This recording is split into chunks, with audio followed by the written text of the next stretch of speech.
दोस्तों ये वीडियो आपको उस टाइम पर मिलेगी जब आपको इसकी ज़रूरत है।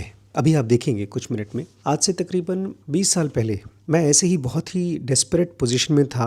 2 चीज़ें थी मेरी लाइफ में जो बहुत ख़राब थी। एक मेरा रिश्ता मेरे पेरेंट्स के साथ में और दूसरा रिश्ता मेरे करियर के साथ में। मैंने अपना MBBS कंप्लीट कर लिया था ऑलमोस्ट। लास्ट ईयर था, इंटर्नशिप था।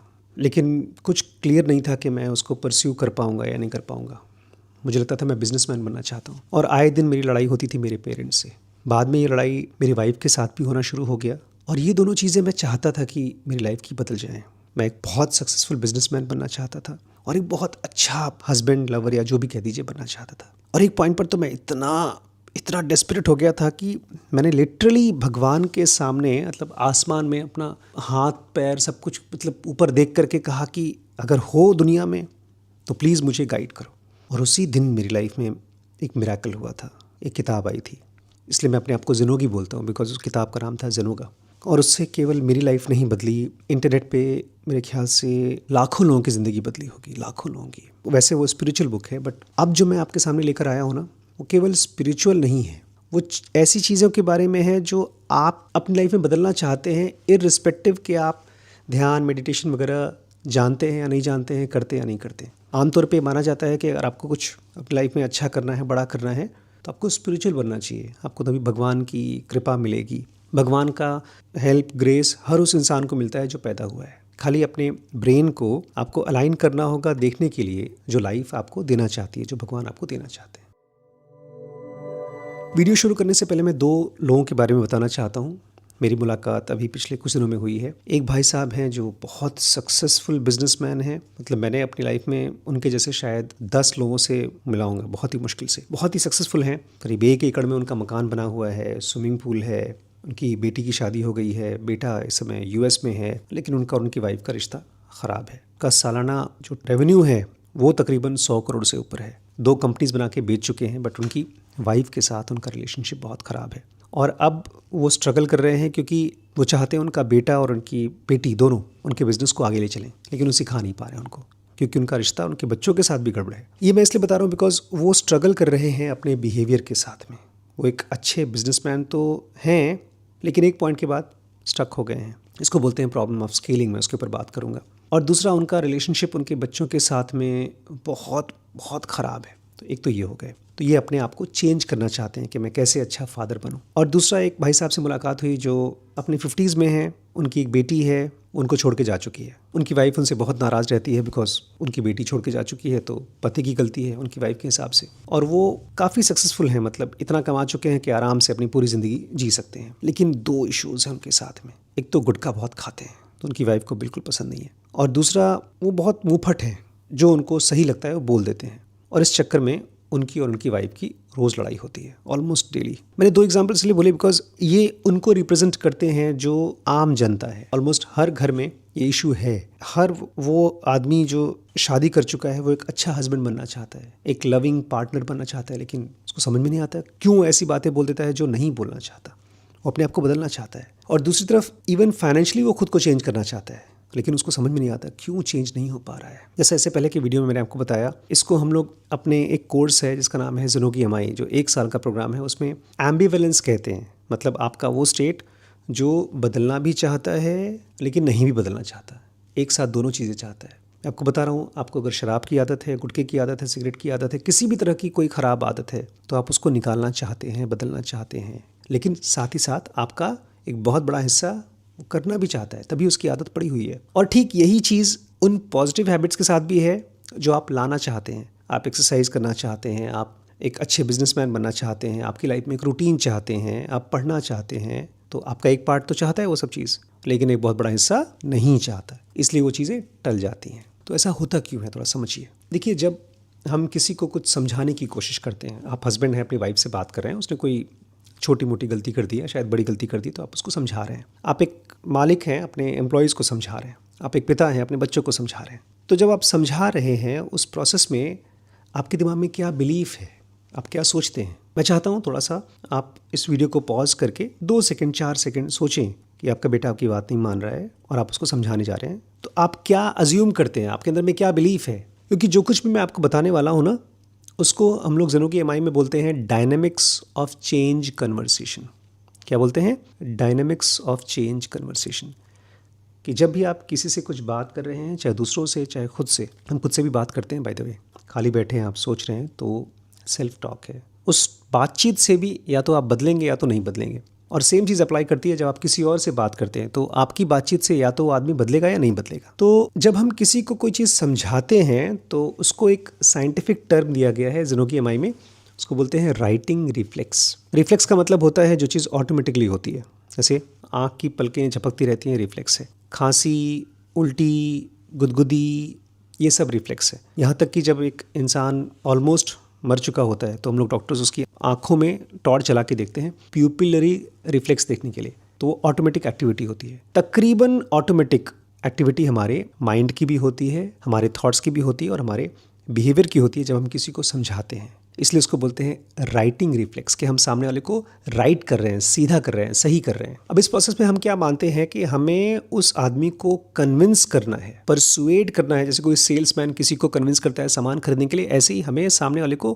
कन्विंस कर देना है कि तुम्हें मेरी बात को मानना है। इसमें हम ये मानते हैं कि आपको राइट क्वेश्चन पूछना है, आपको प्रॉपर आर्ग्यूमेंट्स देने हैं और आपको क्रिटिकल इन्फॉर्मेशन देनी है जो शायद सामने वाले के पास नहीं है। और इसी से आप सामने वाले के अंदर में एक राइट इमोशंस पैदा कर दोगे और आपको इस प्रोसेस में एक करेक्ट लॉजिक यूज़ करना है। इसलिए हम लॉजिक देते हैं, हम डिटेल्स देते हैं, हम सामने वाले के साथ आर्ग्यू करते हैं और कोशिश करते हैं कि सही क्वेश्चन पूछें ताकि वो आदमी मेरी बात को देख सके और बदल जाए। और दोस्तों ये चीज़ ना सब जगह लागू होती है, ख़ास तौर से एडिक्शन ट्रीटमेंट में।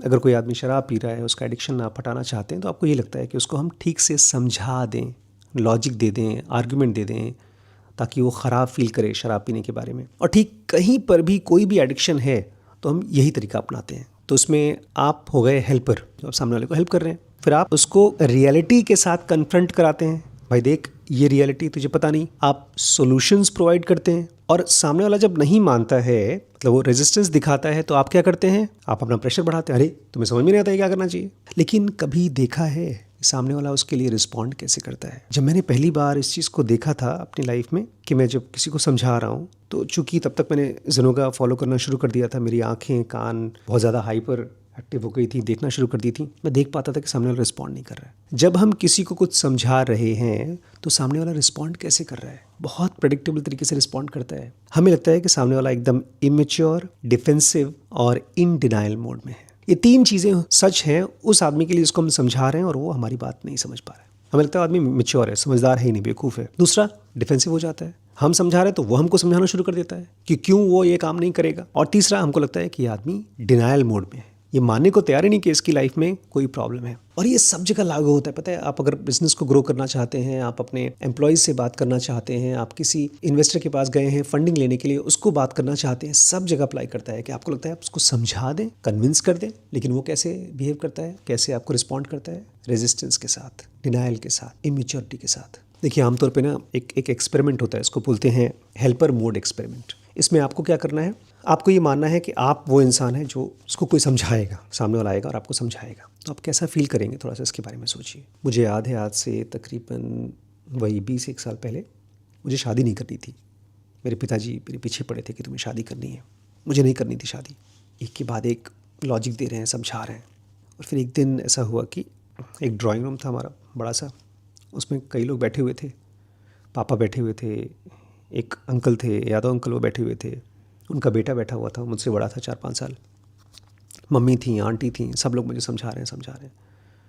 मुझे इतना ज़ोर से गुस्सा आया दोस्तों, इतना ज़ोर से गुस्सा आया कि मैं तुरंत उस रूम का दरवाज़ा बंद कर दिया और भाग गया, लिटरली भाग गया।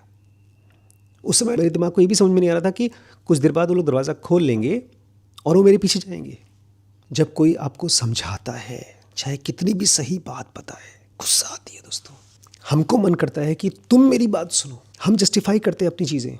और बहुत बार तो ऐसा होता है कि जब सामने वाला हमको समझा रहा है ना, तो हमको शर्मिंदगी फील होती है, शर्म आती है कि हमें इतना बेवकूफ़ कि इतनी छोटी छोटी बातें समझ में नहीं आएंगी। तो ये तो हो गया हेल्पर मोड एक्सपेरिमेंट। इसमें आप सामने वाले को समझाते हैं, लेकिन सामने वाला कैसे बिहेव करता है ये आप भी जानते हैं। जिस दिन आप इस रियलिटी को देख लेंगे ना, आप लोगों को समझाना बंद कर देंगे। मैं किसी को नहीं समझाता हूँ, एब्सोल्युटली नो वन। हाँ, लोग मुझसे बातें करते हैं, बहुत सी बातें समझ जाते हैं, वो मुझे कहते भी हैं कि आप बहुत अच्छा कन्विंस करते हैं, बट मैं कौन सा तरीका अपनाता हूँ पता है? उसको बोलते हैं ज़िनोगी अप्रोच। क्योंकि इस अप्रोच में मेरा प्राइमरी इंटेंशन होता है कि जो देखो सामने वाले से जो मैं बात कर रहा हूँ ना, उसको ख़राब फील ना कराऊँ। ये मेरा प्राइमरी अप्रोच होता है। और मैं कोशिश करता हूँ कि अगर वो बदलना चाहता है तो अपनी खुद की रीजंस दे, मैं उसको रीज़न नहीं देना चाहता। इसमें 3 चीज़ें मैं करता हूँ, आप उसको नोट डाउन कर लीजिए। No advice, no instructions, only questions and listening.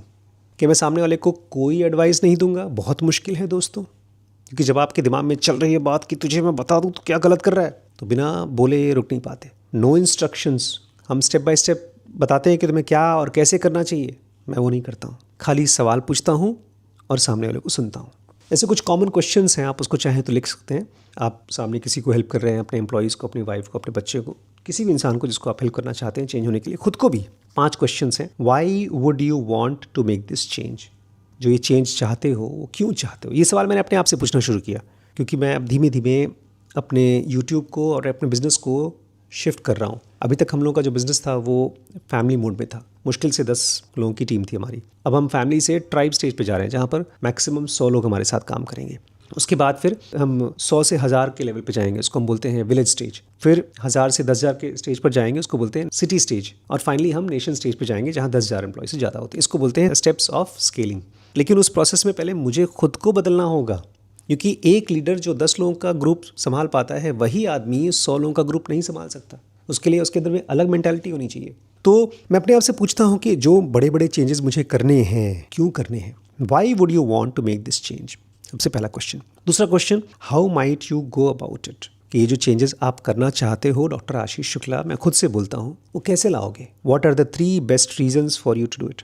और उसके बाद मुझे खुद को लॉजिक देना है कि वो 3 सबसे अच्छे रीजंस कौन से हैं इस काम को करने के लिए, इस बदलाव को करने के लिए। क्यों करना चाहते हो and how important is this for you and Y?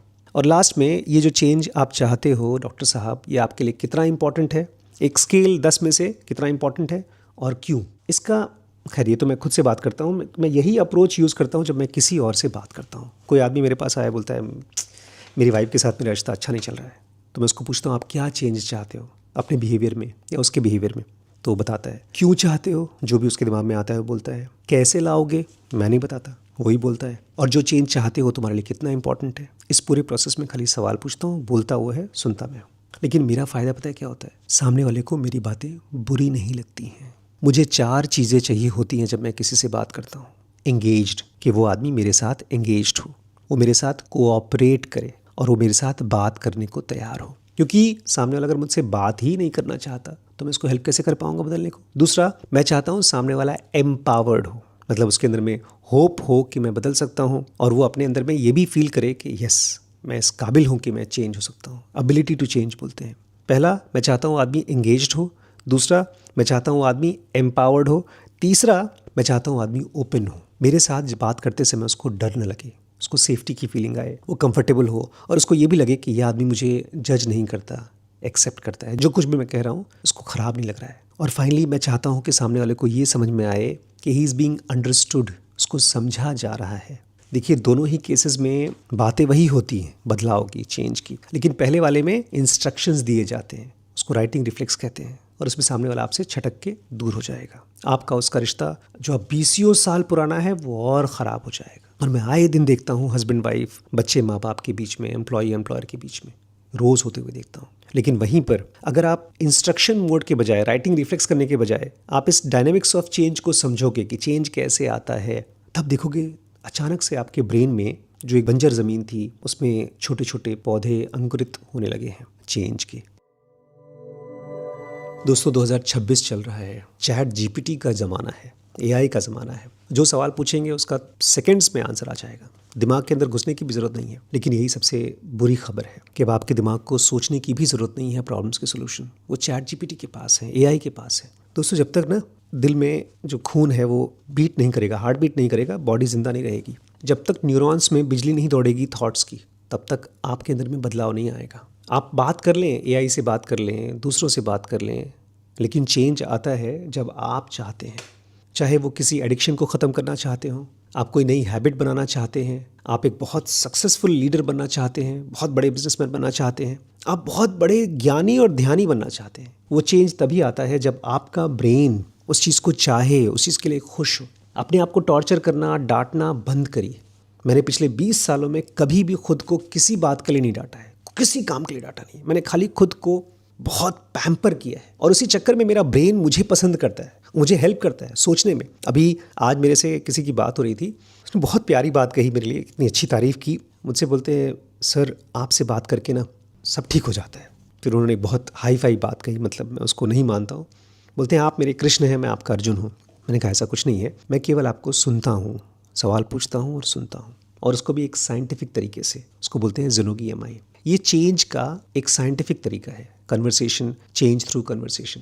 किसी भी टाइप ऑफ चेंज आप चाहते हैं, अब केवल यूट्यूब पे वीडियोस देखना बंद करिए, एक्चुअली काम करना शुरू करिए। मैं फ़िलहाल अपने पेरेंट्स के पास हूँ। मैं बहुत सालों से चाहता था कि वो मुझे अपनी प्रॉब्लम्स बताएं, मैं उनको हेल्प कर सकूँ चेंज होने के लिए, और मुझे बड़ी खुशी हो रही है पापा इस उम्र में 75 की एज में वीडियोज़ बना रहे हैं। मम्मी फिर से एक नई ज़िंदगी जी रही है क्योंकि मैं उनके साथ यहाँ पर हेल्प कर रहा हूँ चेंज होने के लिए। तो दोस्तों, चेंज पॉसिबल है, लेकिन केवल वीडियोस देख करके और ये सोच करके कि होगा, कभी न कभी होगा, उससे नहीं होगा। आपको खुद इसकी रिस्पॉन्सिबिलिटी लेनी होगी। अपने ब्रेन को, मैंने इसके पहले की वीडियो में बात की है, चेंज टॉक और सस्टेन टॉक पहचानवाना होगा। आपको देखना होगा कि जब कोई थॉट मेरे ब्रेन में चलता है तो मैं कैसा फील करता हूँ। जब आप किसी से कुछ बोल रहे हैं कि तुम्हें ये करना चाहिए, तुम्हारे लिए ये सही है, तो कैसा फील कर रहा है। अगर वो आपसे डिसएंगेज होता है तो आपसे दोबारा बात नहीं करेगा, आप उसको हेल्प नहीं कर पाओगे। ये बहुत ही सटल, बहुत डीप और बहुत साइंटिफिक तरीका है खुद को बदलने का, लेकिन उसमें टाइम लगता है दोस्तों।